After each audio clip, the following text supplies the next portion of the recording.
अस्सलाम वालेकुम जी। मैं पंजाबी मुंडे वाला उम्मीद करदा तुसीं सारे ठीक होवोगे। ਜਿਹੜੇ ਲੋਕ ਅੱਜ ਮੈਨੂੰ ਗੱਲਾਂ ਕਰਦੇ ਨੇ ਨਾ, ਕੋਈ ਮਸਲਾ ਨਹੀਂ ਕਰਨ ਦਿਓ।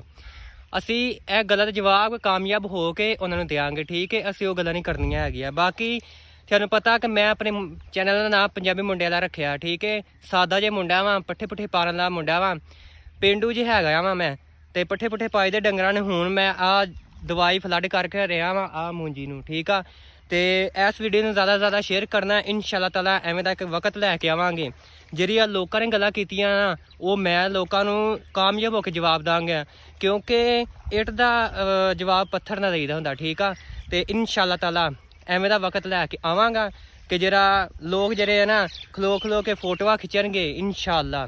ਤੇ ਤੁਸੀਂ ਮੇਰੇ ਨਾਲ ਰਹਿਣਾ, ਮੈਨੂੰ ਸਪੋਰਟ ਕਰੋ, ਮੇਰੀ ਵੀਡੀਓ ਜ਼ਿਆਦਾ ਤੋਂ ਜ਼ਿਆਦਾ ਸ਼ੇਅਰ ਕਰੋ। ਇਨਸ਼ਾਅੱਲਾ ਤਾਲਾ ਅਸੀਂ ਇਹਨਾਂ ਨੂੰ ਜਵਾਬ ਦੇਵਾਂਗੇ, ਠੀਕ ਆ। ਬਾਕੀ ਲਵ ਯੂ ਹੋ ਗਿਆ, ਪਿੰਡਾਂ ਦੇ ਬ੍ਰਾਂਡ ਨੇ ਅੱਗੇ ਹੀ, ਤੇ ਮੈਂ ਪਿੰਡਾਂ ਦਾ ਪੰਜਾਬੀ ਹੈ, ਪੰਜਾਬੀ ਕਲਚਰ ਤੇ ਇਨਸ਼ਾਅੱਲਾ ਤਾਲਾ ਕਾਮਯਾਬ ਹੋ ਕੇ ਜ਼ਰੂਰ ਵਿਖਾਵਾਂਗੇ, ਠੀਕ ਹੈ। 1.5 ਸਾਲ ਮੈਨੂੰ ਹੋ ਗਿਆ ਵੀਡੀਓ ਬਣਾਉਂਦਿਆਂ ਨੂੰ, ਹਜੇ ਤੱਕ ਮੈਨੂੰ ਕੋਈ ਰਿਸਪੌਂਸ ਨਹੀਂ ਮਿਲਿਆ। ਤੁਸੀਂ ਮੇਰੀ ਵੀਡੀਓ ਲਾਈਕ ਕਰਨਾ, ਸਬਸਕ੍ਰਾਈਬ ਕਰਨਾ, ਜ਼ਿਆਦਾ ਤੋਂ ਜ਼ਿਆਦਾ ਮੇਰੇ ਚੈਨਲ ਨੂੰ ਸਬਸਕ੍ਰਾਈਬ ਕਰਨਾ। ਪੰਜਾਬੀ ਮੁੰਡੇ ਵਾਲਿਆਂ ਨੇ ਫੇਸਬੁੱਕ ਜਿਹੜਾ ਮੇਰਾ ਪੇਜ ਹੈ ਉਹਨੂੰ ਤੁਸੀਂ ਜਾ ਕੇ ਫੋਲੋ ਕਰੋ। ਟਿਕਟੋਕ ਦੀ ਮੇਰੀ ID ਹੈ 2 ਪੰਜਾਬੀ ਮੁੰਡੇ ਵਾਲੀਆਂ, ਤੁਸੀਂ ਉਹਨਾਂ ਨੂੰ ਜਾ ਕੇ ਸਪੋਰਟ ਕਰੋ, ਠੀਕ ਹੈ। ਬਾਕੀ ਓਕੇ, ਅੱਲਾ ਹਾਫਿਜ਼।